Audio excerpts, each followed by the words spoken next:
Okay, so I have my graffiti example here. I just made a smaller sketch just to use to practice out. I'm looking at what kind of pattern I want to create with my watercolor paints. And you can do this with acrylics. It's, you know, I feel like they're very similar, but at the same time, it's really about the water. So let's say I want to create like a blend, kind of this ombre of a color blending into another color.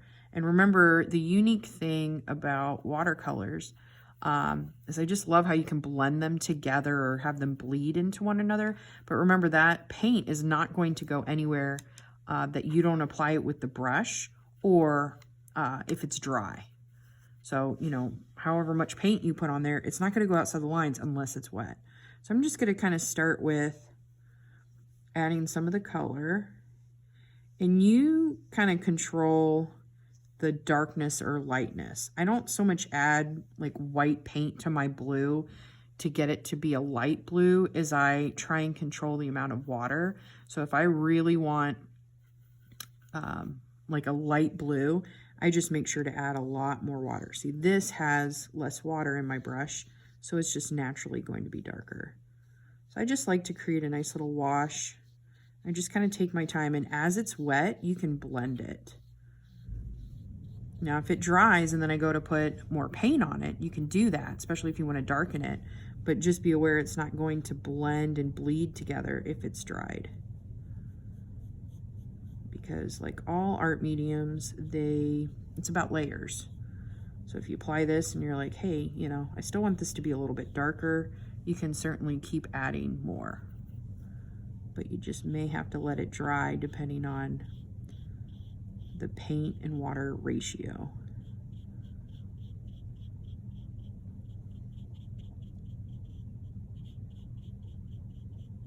So I'm going to spend a little time kind of having this blend from this blue to this green to this yellow.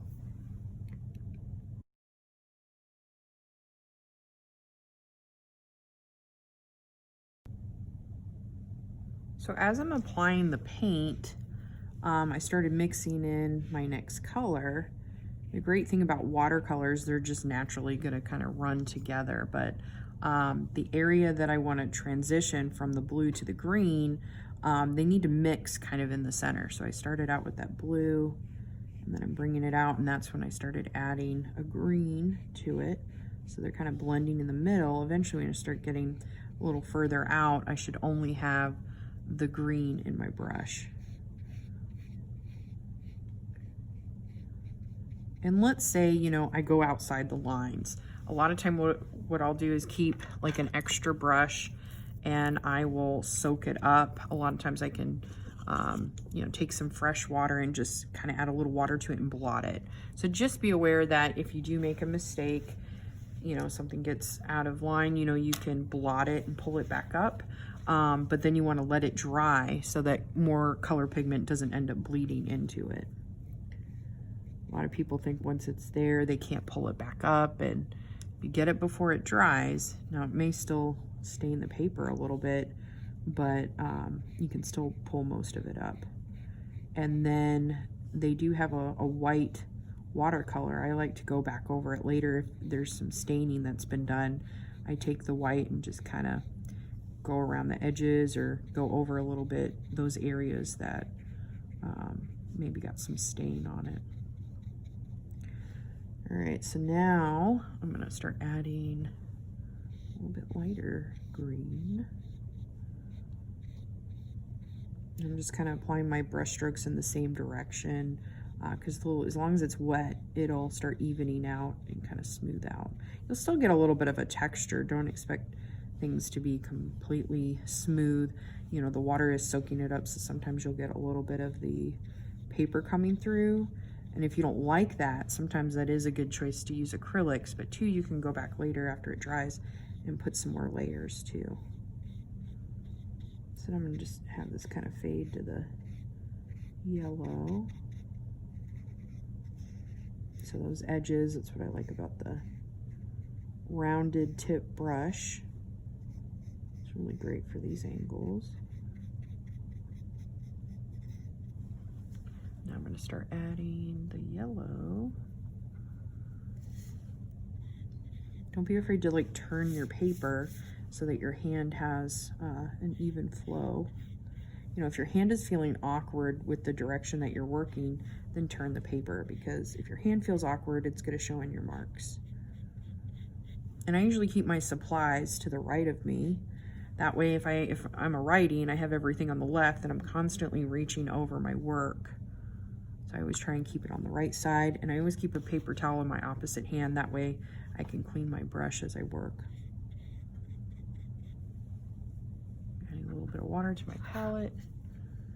It's kind of turning green already there. If you contaminate, like if I need that bright yellow and I don't need any green in it, I'm definitely gonna have to add a little more pigment in another compartment, because I've contaminated my yellow. So be careful with that. That way you don't start making a whole bunch of crazy colors that you don't want. I should have cleaned my brush a little bit more, or take a little bit of the yellow pigment and put it off to the side to keep it from getting some of the green in there. And I realize you guys may not, care about all those little details when you're first starting to paint. You're really focused on just surviving the painting process. But, I've been painting a long time, and these are things I like to share with students to make it easier for them.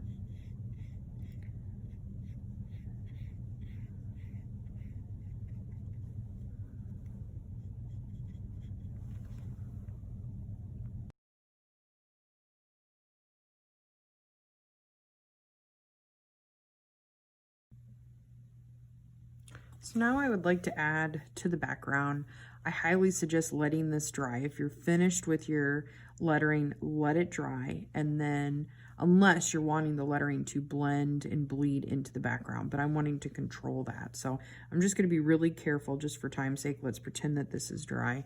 And I do that when I work. A lot of times if there's an area that I don't want to bleed together, I'll let it dry for a little bit and work on another part of the artwork and then go back to it. Like for example, I want to spend some time adding another layer of blue to darken this up here, but I'm going to wait till it dries and then go in there and start blending a second coat and have it fade out.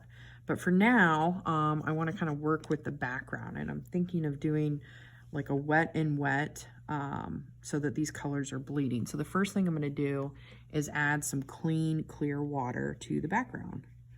And so I'm just trying to be really careful not to go inside of, the color pigment that I have there. Because remember, if it's dry, it's not going to bleed into that area. I'm just kind of extending this out. I'm going to go over these.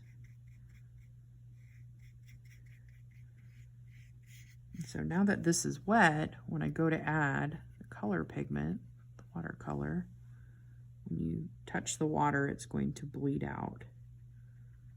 I'm just going to add, even if I make a line, it's still going to bleed. So I usually kind of like to just kind of gently wash the color in.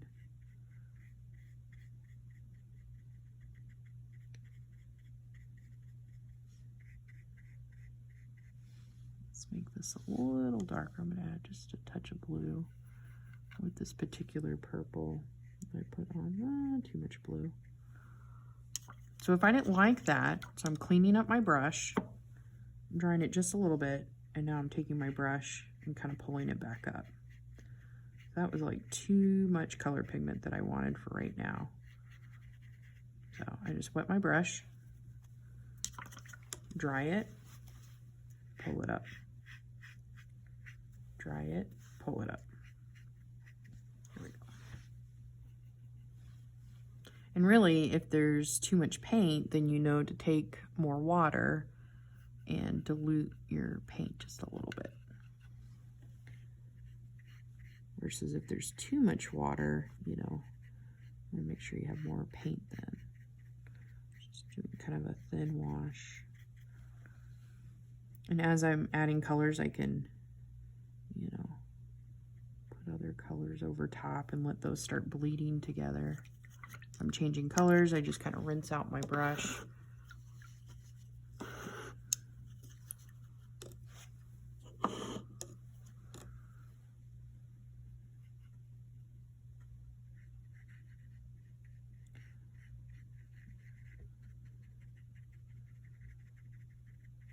I'm just kind of feathering the color pigment.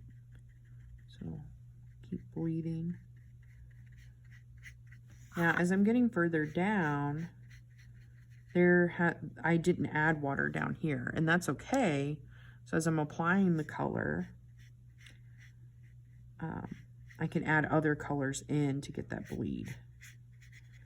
But if I wanted to, let's say, fade the edges a little more, I could get some clear water and just go to the edges a little bit, add some more water there to get it to fade out a little bit.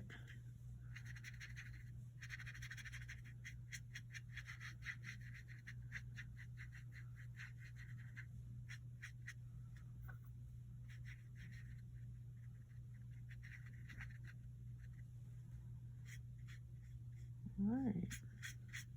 I'm going to add a little more and then maybe add some little spattering marks and see how that looks.